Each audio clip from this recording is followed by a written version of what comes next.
All right, so in this video, I figured I'd change things up a little bit and we would go through the process of doing some basic compositing. So taking a project, a logo in this case, setting up some AOVs, adjusting some render settings, bringing it over into After Effects and starting to see some of the interesting things we can do. So let's go ahead and get started. All right. Render setting wise, I have a clean version of just regular render settings where I've set the renderer to Redshift, and I was just rendering something out, but that is not what we'll be seeing here. And I do, however, have my logo all set up here, animated kind of building on. Okay. And so I have reflective objects. I have um, uh, transparent objects with this kind of gem material. I have something with emission. I even have a cloud. I don't know how that really falls under basic compositing, but we'll go ahead and say that it does. And so we'll see how to work with a number of different passes for this project in After Effects. So the first thing is going to be to set up an alpha channel because I don't want the background from my dome light to be saved into my image. And the way we'll do that is by selecting the dome light, coming here to background and unchecking that property. And if you just want to confirm that, you can see if I toggle in my Redshift render view here to the A for alpha channel, it's all white. But if I hit or uncheck background, now we can see the logo is white and where the dome light was is no longer white. So it'll be transparent. And of course, we'll have to turn on alpha channel in our render settings, but that will do it there. That's the first part of this, and I'll toggle this back to RGB. You can also click on this to see your different channels and options. Okay, and what we're going to do is start by creating our AOVs. Okay, now I think actually you can even do this without going to, oh, I could have swore it was in here. Your render settings. You used to be able to left click and hold and pull it up right here, and I swear that's what that icon's for, but I'm not sure there's a particular reason why. So give that a shot, left click and hold and see if you can't choose, AOV. So what we'll have to do is switch our settings here to advanced, select Redshift, go to AOV, and then choose the AOV manager. And so this is what I swore it used to be in here. At least it was on 26. And so the AOVs we're going to create are an ambient occlusion. Okay. And the way we're going to do this is not by using the ambient occlusion, but instead the custom one. The ambient occlusion AOV itself only pulls ambient occlusion from materials that have the ambient occlusion node. Okay. We won't get into crypto matte today since that's a bit more advanced, but we will get into puzzle mats. So I'm going to create one of those and I'll talk more about these as well. Reflections, refractions. Well, I want volume lighting, and then I forgot emission. Okay. Now, what these are different different information about our scene, different ways of breaking our scene up. And depending on how advanced you want to go, you can get very complicated here, as there's usually kind of a few different ways you can put things back together. So for instance, we just used reflections, but you could also do your reflections filter and your reflections raw, and that would give you the same results as the reflections. And you'd have to do more work with your blending modes in order to get that to work, but it gives you more control ultimately. But as this is more of a basic introduction, that's what I wanted to start with here, just these. And so let's start with our ambient occlusion. First thing we're going to do is name this so we're no longer confused with it being called custom. And so I'll just name it AO. And we need to give it a default material. Essentially, this is a material override. And so what I can do is come over here to, actually not the plus sign, the create, Redshift, go to utilities and choose AO. This little ambient occlusion pre-made material for us, where I can take this now, drag it into my default material. And there you have it. Now, to see these AOVs as we create them, you'll notice in our dropdown here, they're all listed. However, they won't all work. And really, I guess that's more the puzzle mat than anything else. Puzzle mats require bucket rendering in order to see them, though we haven't set it up yet either. But you'll notice now if I go to ambient occlusion, there it is. Okay, emission is just going to show us any materials that have the emission property turned on. Puzzle mat will come back to. Reflections shows just the reflections in our scene. So any material that has reflectivity, it will show up here. Refractions, same thing, except any transparency. And the volume lighting is going to be our way of working with the cloud, which is perhaps, like I said, maybe not the most basic compositing thing, but still can be useful. And that really just leaves us with our puzzle mat. So to get that going, I'm going to switch it to puzzle mat. I'm going to turn on bucket rendering and select the puzzle mat. Now you have two different ways of creating material IDs. Creating puzzle mats. One of those being material IDs, the other being object IDs. Now I will go through and show you both, but I have already pre-rendered this using material IDs. So what we can do is set these to say 1, 2, and 3. We would want these to be unique numbers. Okay. And then what you would do is go into your material. Okay. And I've already set these up, so I'll just show you on a new material. Go into a new, Redshift material, open it up, click on our output node, and down here is where we can adjust our material ID. Okay. So you can have as many of these as you want. This goes really, really high. You can have materials be in the same material ID. It's entirely up to you. Okay. But that is what we will expect to see. Okay. Now, that'll be fun since it looks like I forgot to load in the gems here. Now, a lot of these materials are just pre-made from Grayscale Gorilla, so they are using the older shader graph. But if you wanted to see how to do it in here, same thing, select the output node and adjust the material ID to whatever you want. And so I think the RG, so 2 maybe for this. And unfortunately, I'll just have to deal with that in the compositing. But I think we can still make it work. So I believe that will take care of that.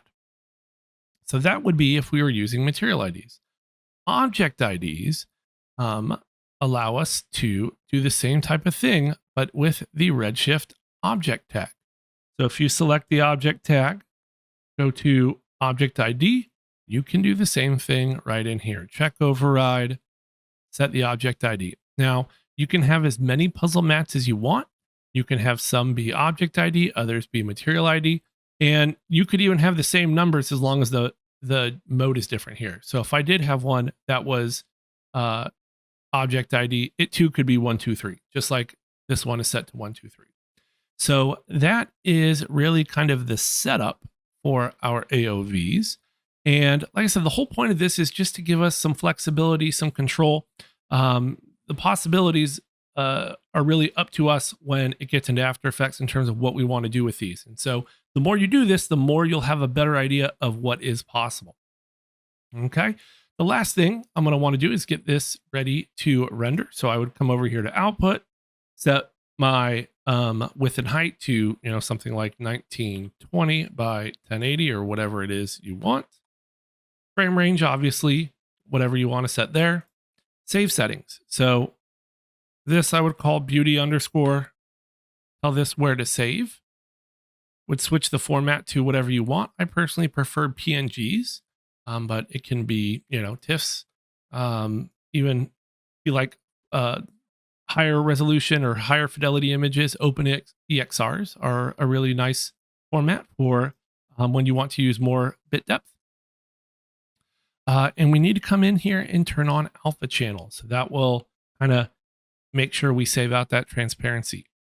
For the multipass image, I like to call this AOV underscore. So that way, since this is a prefix, we keep it short and it allows the actual name of the AOV to come through here.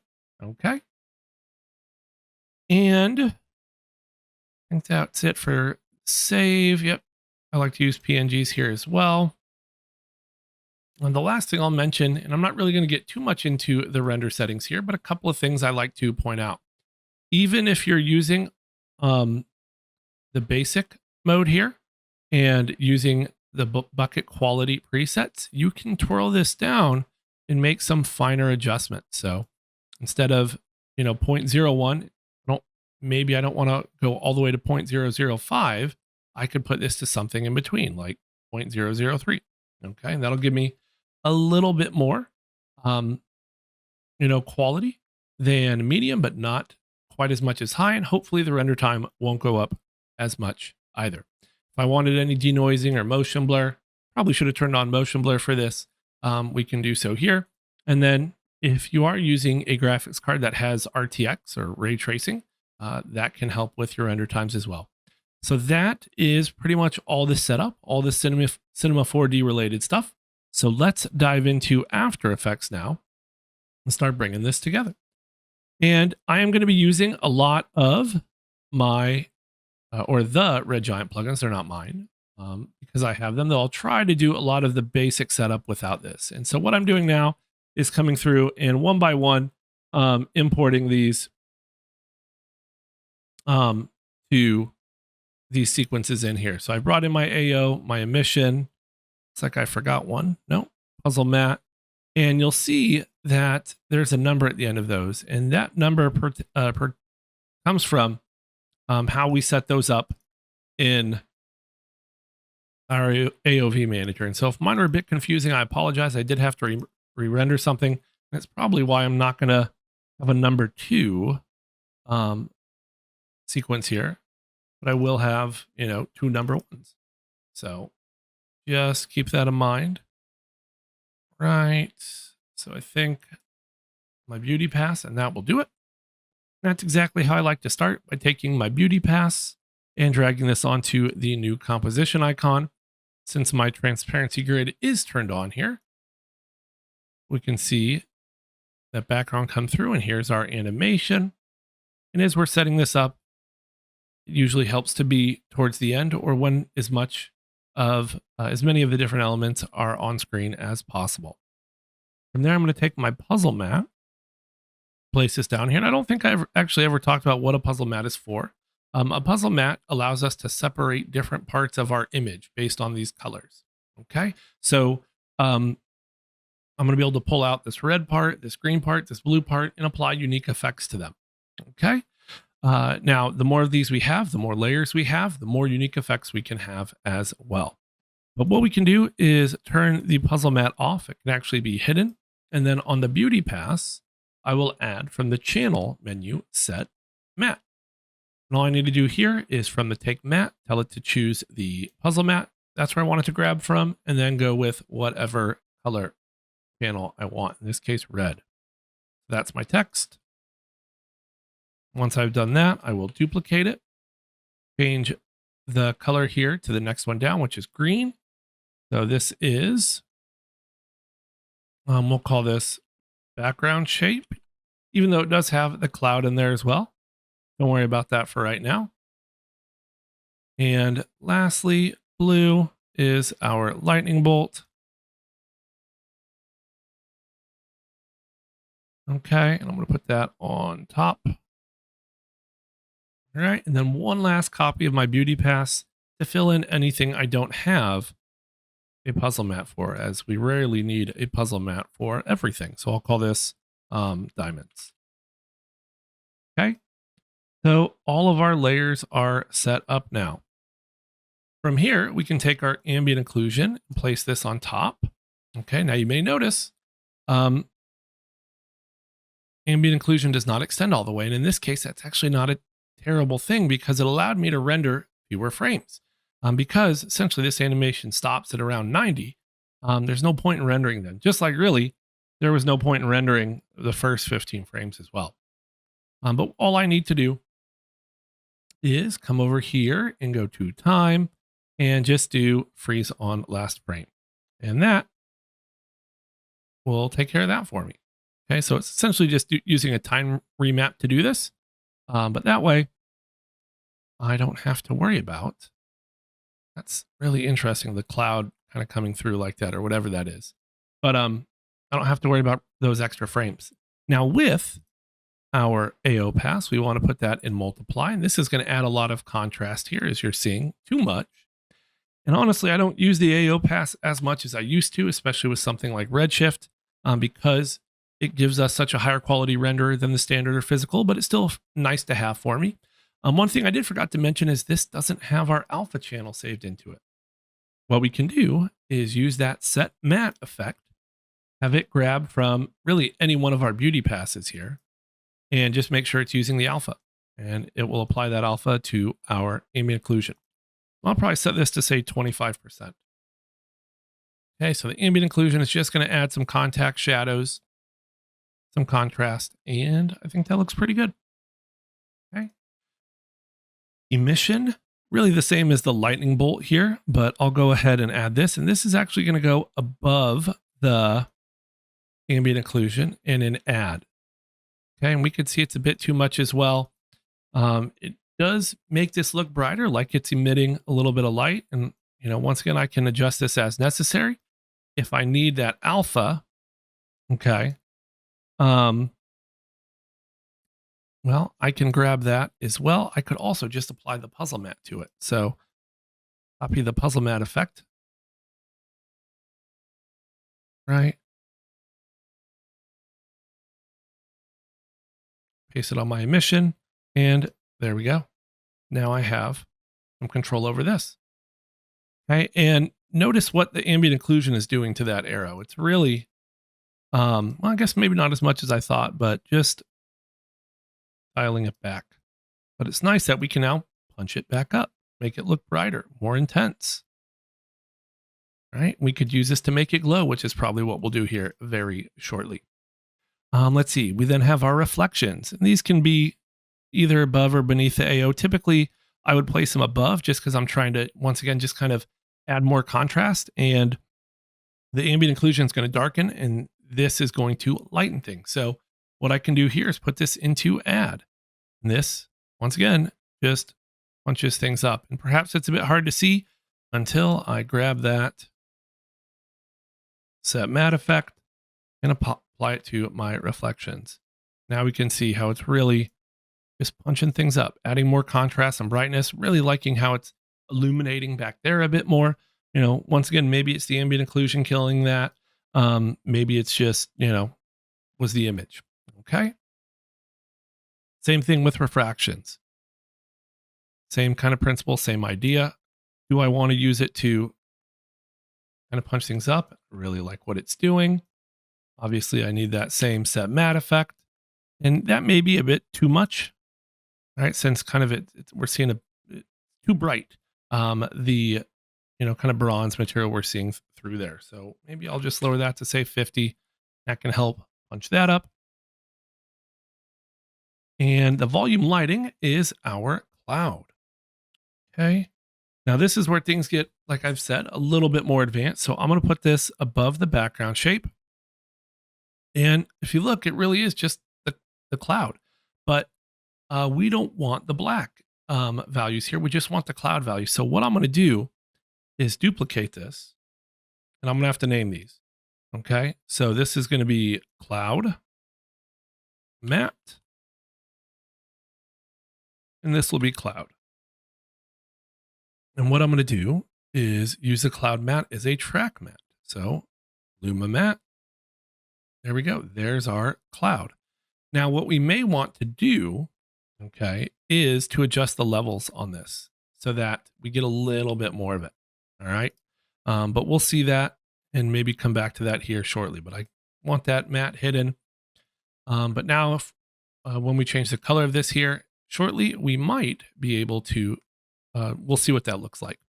So that is all of our different passes. Okay. Now, what we can do is just some basic adjustments here. I'll start by just adding, say, a solid. So I'll just call this BG. Really, as long as it's below all of our previous layers, that'll work. Could even be below the puzzle mat, but no need for that. And I could add a ramp. And I know I said I was going to use red giant effects, but I'll just use the basic gradient ramp and do a radial one, swap the colors. We move that part down, move this part down, then figure out what I actually want to do with the colors. Let's see. Red. not too red. What do we think about? I think red. So the red and green is kind of Christmassy. Already have some green. Maybe that could work. Blue and blue and yellow. So go with maybe a green, right? Something like that, maybe. But now we've adjusted the background, set up a background so that we could change it at any point without having to go back into Cinema 4D and render. Something else we can do pretty easily here. That's so strange. What I'm seeing right there. But what we can do on our emission really is going to be kind of our like glow layer. All right. Though it may not, well, yeah, we'll give it a shot. Is we can use any one of our glows. So the Red Giant Universe has a lot of glows. VFX has glows. My favorite is honestly optical glow. But there's nothing wrong with coming down here to stylize and choosing glow. Okay, same type of thing. So let's just use optical glow. And it's looking pretty good. We do want to come through and make sure we switch the alpha channel here to extend. And honestly, we may want to put this on, like I said, on our other layer. So just for fun, let's get rid of the emission for now. Come over here to our lightning bolt, apply the glow there, and make sure that's above the ambient occlusion. Yeah, that's working a lot better. We're just having some issues with the set matte effect, I think, although it's on here as well, so probably not. But the blending mode being add was going to give us some issues since that's kind of what the glow is doing here. So lightning bolt, and adjust the amount, size, right? What else do I really like here? Radiate gives us like a nice volumetric look to it that we can control. As long as you don't, click off and move the layer. There we go. So that can be nice. Now, clearly this is too bright. So vibrance, maybe a little colorize could help. But this is where honestly that emission layer would have been nice. So I can turn down the amount. That is going to get rid of it a little bit. That's why I like having something like this emission layer. So I can put this into, say, add, and copy that set matte effect again. Should have just kept it there. But this gives me a way to kind of adjust what it looks like on top and have the glow be separate. Okay, so that can be really nice and helpful. That's how we can make things glow. Let's talk about changing colors, since that's something else that is very important here. So let's go to, say, the text. I'm going to add a hue and saturation. Right, and now I can come here and adjust my color using my master hue wheel. Now, depending on the way your colors are set up, you may need to use the colorize option if there isn't a lot of color there. But we can come through here, and I can even try and push this a bit further. Can change it. Now you'll notice, well, we're still seeing some of that original green, right? Or something similar to it. And that's because it's a reflection. Now, there are definitely ways to fix this depending on how you set up your scene. For instance, on our background shape, I could do a hue and saturation, take the saturation down, and then eventually colorize it back to whatever I wanted. As you're seeing, though, that color, I thought it was actually the reflection on the background shape. It's actually a reflection on the text. So I could do the same thing here. Colorize this, and now I can change this and not have to worry about those reflections being quite as obnoxious. Okay, so that can be nice. And in fact, I kind of like that red. Maybe even brighten it up a bit. There we go. Now we have the red and green that I was trying to avoid. But yeah, now we're starting to get somewhere. Our cloud. Let's not forget our cloud. Hue and saturation again. Let's just do a colorize because, well, we don't have a lot of color there to work with. And this is kind of what we get when we use the cloud itself right away, which isn't terrible, but you'll notice there's still some areas that are gray. And what we want to do is come over here and add a levels to this. Okay. And I'm going to bring this back so I can solo it because I'm just going to clamp these values. Something like that. All right. Now, this really won't work as a puzzle mat until I pre-comp this first, which I hate to do, but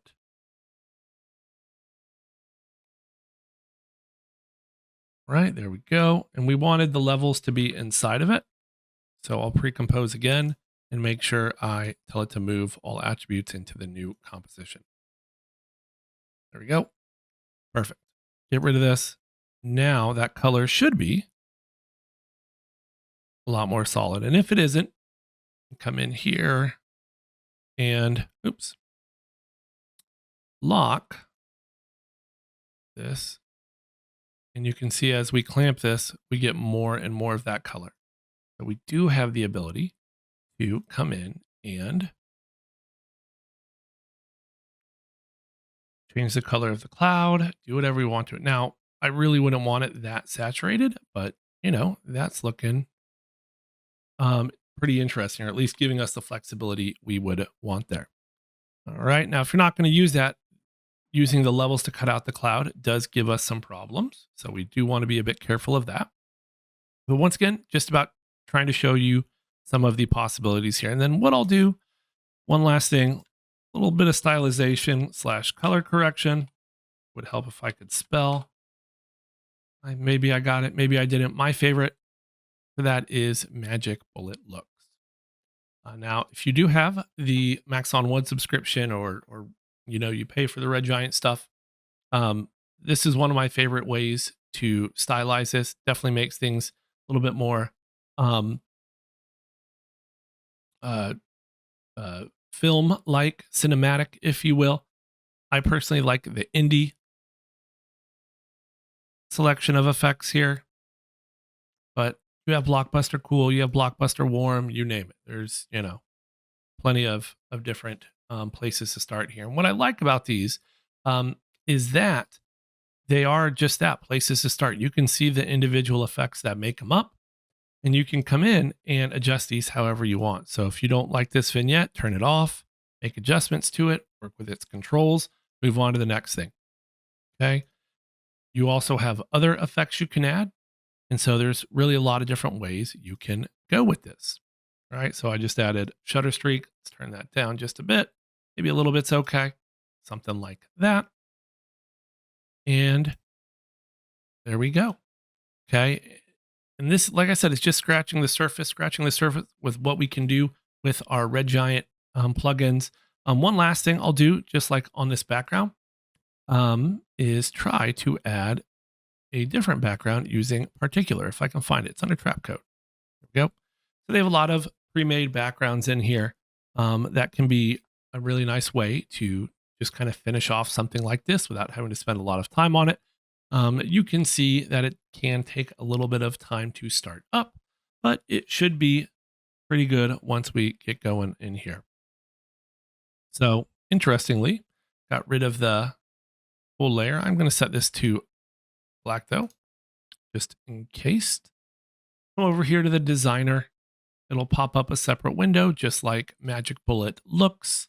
And there's a whole separate kind of category for backgrounds that hopefully we will be able to take a look at here. And that's all I'm trying to show with this, right? So they have some really interesting ones like Smoke and Fire. That can be very helpful. Once again, good places to start. And I could go over particular in more depth at some point. So if that's something you guys are interested in, just let me know. But here are background options. I don't know if any one of these is going to make sense for this. You know, maybe something like this. Maybe not. Maybe just glow spheres. Maybe even just magical spheres. Okay. Once again, you can see all the different properties that make them up. Adjust them as necessary. And go from there. All right. So let's just do magical glow, color. Maybe we can make this kind of like an orange or yellow. And that's one place we would have color. We may need to rewind it though for it to do that. So color, well, maybe it's coming from somewhere else. We tried and hit apply. And there we go. So I'm not sure where the opacity is coming from unless it's that particular layer. But that will pretty much wrap it up. Maybe it's the gradient ramp kind of changing things. No? Oh well. You know what I can do? I can do this a couple different ways. Let's do an adjustment layer and add a hue and saturation. Is absolutely not the way I would want to do this, but just keep things simple and easy. Can now adjust as necessary. All right. So that will do it with this video. A quick look at how we can create some AOVs, bring them into After Effects, and start to see some of the possibilities and options we have when working with them. So that'll do it for this video. Let me know if there's anything else you want to see, and take care.